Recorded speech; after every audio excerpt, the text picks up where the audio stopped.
About a year ago, my friend, distinguished Toastmaster Joseph Kalpin, said to me, Paul, let's do a podcast. Because it's a level 4 project in Toastmasters. We had been talking about doing a podcast for a very long time, but he said last year it's the 10th anniversary of TGIF, so it's the perfect time to start a podcast to talk about the history of TGIF and Born to Shine. The idea of the podcast was started because we both have this feeling that we've lost many voices in this club. People have left, gone overseas, or tragically, like my wife Queenie, passed away. And so what we wanted to do was to capture the voices of the people in our club.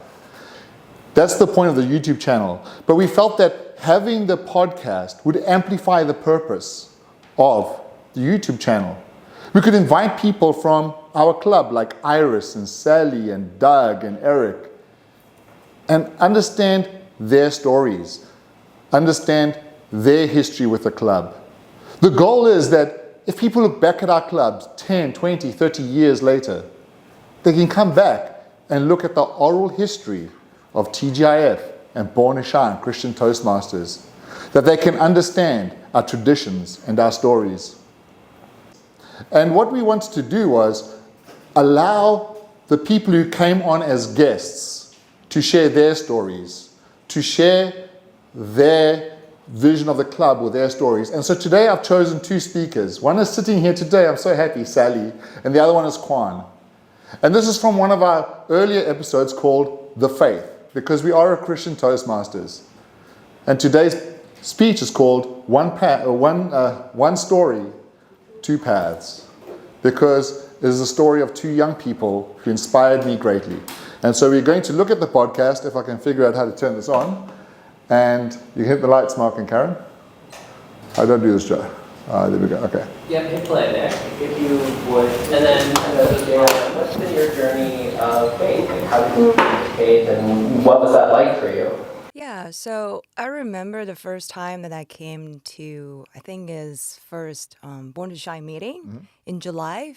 And at that time, I was searching for change in my life. I was living a complete darkness. I couldn't find any light in my life. Wow. So when I first came to the meeting, I was blown away by how people were so, joyful and positive and always like encouraging one another. So Right. that meeting was definitely have a huge impression that I had.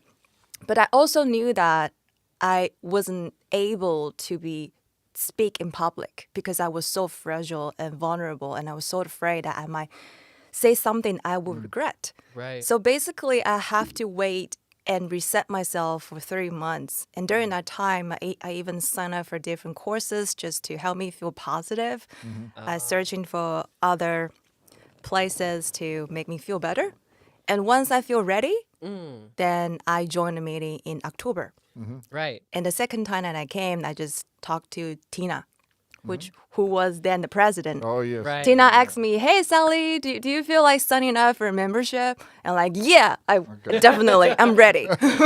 Just say yes. Yes.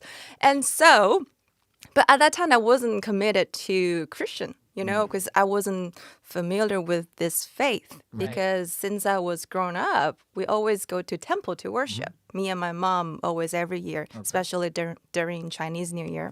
Yeah. So, but I was so curious about why everyone is having a different type of energy. And that sort of energy and peace is something I long for. Because at that time, I also joined different meditation courses. Yeah. But that peace never lasts. It never lasts.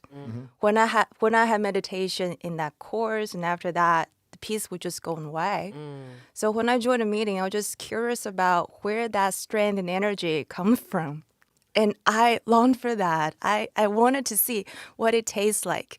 So at that time, Paul and Queenie, I think, have a group chat. And every weekend, they would just ask us, "Hey, do you want to go to Hope?" We're going to Hope every Sunday. That's the hope, yeah. Yeah.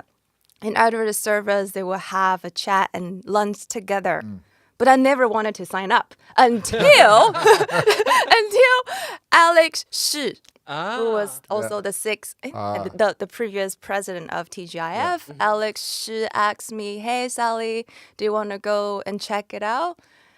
And I say, "Yeah, why not?" So I just went to Hope. And I remember the first time that I was at church, when pastor was praying for us, I feel the warm stream flowing up from my head from my feet to my head. And at that moment, I just kept on crying because I feel God is waiting for me to love him back. Oh my gosh. And that was a moment that I feel I never wanted to leave church ever again. Wow. 'Cause that is the peace and the joy that I long for and search for. There's a lot of searching, and there are so many things like, do this meditation program, it'll make you feel better. Join this course, you'll feel so much happier. But there's a difference, I think. Yeah, when I meditate, I feel peace there, but just temporary. But once I left out the class, the peace was just gone. Right. It never really stayed. And it's amazing to see how, I think, kind of community and reaching out, and in that club environment, right, having Paul or Queenie or Alex be a part of that and be like, hey, come and check it out. Yeah. It's a big part. Well, it's not just that. Like, we already have Alex on the podcast in a couple of weeks, but Alex also found faith in TGIF. Yeah, I was thinking about that. That's the other thing. So I think he could kind of relate to your circumstance. Yeah, Guan, we know you were a Christian before you came to Born to Shine, but maybe you could just give us a brief introduction about your journey of faith. Yeah, that might be interesting. sure. Yeah. I think long story short is so before I became a Christian, for many years I had struggles with addiction, and this addiction was particularly bad in college. And I think at the end of my junior year, when I had a breakup with my ex-girlfriend, I was in a very dark time, and I struggled a lot with confidence issues, and I was really insecure at the time. And during that time, I tried to read a lot of self-help books, and I tried We've all done that. I've tried We've all been there. We've all been yeah, there, I tried that. meditation. I've tried exactly like Sally. yeah, I've tried several things. I went to parties. I tried to be there. I tried to make new friends. Like I did everything, on the playbook that was supposed to make you feel better after a breakup. Sure. But none of those things really helped. In fact, in the end, I realized that I was doing all of those things because of how heartbroken I was. And that around that time is when my friend re-invited me to go back to church, because I had gone to church for a while, but I never was really moved by it or anything. I just thought it was a cool social club kind of thing. But after the breakup happened, then I vowed to myself I would never go back to church. Okay. And I needed something different, but none of those things worked. So my friend invited me back. Okay. And I think the real breakthrough was one time when our pastor was talking about 1 John. And in 1 John, it says, if you claim to have fellowship with the Lord, yet live in darkness, then you're a liar. And when he was saying that, in my mind, something kind of clicked, right? I realized that I was the liar all these years. I went to church, I went through the motions, I went to a small group and I prayed with people, but I never really believed. I was still living in sin and darkness. And so when the pastor said, yes, you're a liar if you're still living in darkness, I realized that was talking about me. And then the next thing the pastor says is, come into the light, right? If you want to have fellowship with him, come into the light. And the way he explained that was, you need to have your sin exposed by the people in the church you trust, right? So meaning confession, right? You need to confess your sins to the people you trust. And when he said that, I thought to myself, okay, so I've tried all the other things like partying and, alcohol and self-help. None of those things worked. I've never tried confession. So maybe this is what I should do next, right? So that night I called up my friend and I told him, hey, there are some things I need to tell you, and I hope that you can pray for me about it, right? So I told him everything, my life story, all the mistakes I've made and the things I feel insecure about, what those things led me to do. I told him about my addiction. And he listened very intently, and he didn't really say very much, but by the time I was done telling him all these things, which took like 2 hours or so, Wow. he just Not a said, short conversation. yeah, he just said, let me pray for you, man. Yeah. And after he prayed for me for the very first time, I felt like a rock in my heart was put down. Wow. And that was the first time I started to feel that, okay, maybe God is real. And over the next couple of months, whenever I felt temptation to kind of satisfy my addiction, instead of giving in, I would pray. And I would call my friend again. I'd say, hey, pray for me because I'm going to do it if, if you don't pray for me, right? And so we would pray together.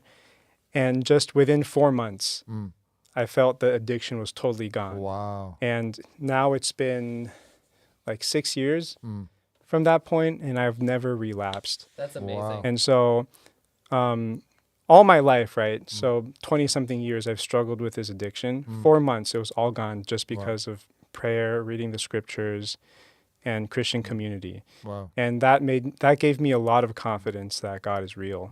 Wow. And yeah, that's why I believe. And I think what's interesting is you talk about prayer, reading scriptures, and these are things that could look like you're just going through the motions. But there's a difference, I think, when your heart is, Sure. connected, when you're actually taking those things. And so, yeah, it's really powerful to see that kind of transformation. Yeah. You were a Christian when you came into Born and Shine. How does your Christian faith impact your participation in the club? Because the one thing you've inspired me to do is you came in and you're just sharing so much about the Bible and like almost every speech you give is about God or Christianity. How does your faith inform your participation in the club? The first meeting I attended was when Tina was also giving a speech about her faith. Oh. And one thing that she said in her speech that I still remember till this day is that she said, you should give up all your you should give up your trash to the Lord. Right? You should surrender your trash Wow. to the Lord. And when I heard her saying that, I just thought, oh man, I have to join this club now because like this is the perfect place to spread the gospel, right?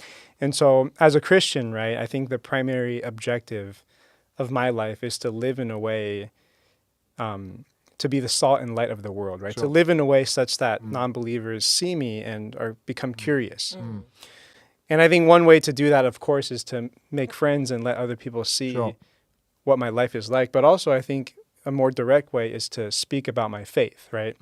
And so I think ever since I saw Tina's speech, I wanted to do something like that too. And so I've tried very hard to incorporate certain ideas or thoughts that I've acquired throughout my journey as a Christian into my speeches, hopefully in an interesting way so that more people can hear the gospel. And you've inspired me because I can't say every speech or every time I do something, it's related to Christianity, but certainly you've inspired me because I saw you doing it. I'm like, I should do that.